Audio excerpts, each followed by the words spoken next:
Anita would like to return every year to her hometown of Rapalli, India to serve. Anita's great-grandfather and grandfather were humanitarians. Anita's great-grandfather built a high school and hostel. Anita's grandfather not only brought Western medicines to the town of Rapalli, but he also built a temple, homeless shelter, and community hall.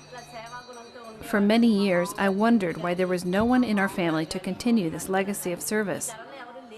I was overfilled with joy when I learned that Anita wants to continue the Tadavarthy tradition of service. Anita was born and raised in the United States. It is especially meaningful that Anita wants to give back to the town that her father and uncles were born and raised in. We are very thankful for Anita. We are also thankful for Anita's classmates who donated their time and money to serve in Rapalli. Lastly, but most importantly, we would like to thank Anita's friends and business contacts who donated their time, money, and medical supplies to the Rapalli Free Clinic. We're here in my grandfather's marriage hall, which is now being converted into our clinic or free hospital. We have been here for 4 months, and we have treated about 1,000 patients with over 8,000 or 9,000 patient visits.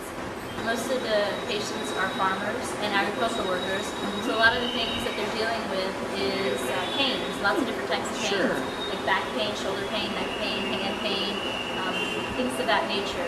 So they're coming to us so that they can get relief for their pains, so they can go back into the fields and work. And so acupuncture is really fantastic for relieving pain. And in fact, in the U.S., it's known for pain management. And so we have been focused on pain management, but we've treated a lot of different diseases such as asthma, such as constipation, insomnia, also infertility. Really? Yeah, palpitations, sugar, BP, hemorrhoids, and things. We act as general practitioners.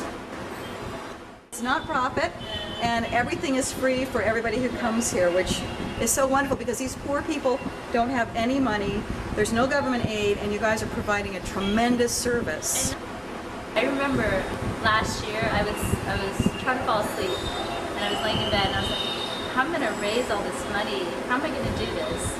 And I didn't know, but within a week, checks started coming in.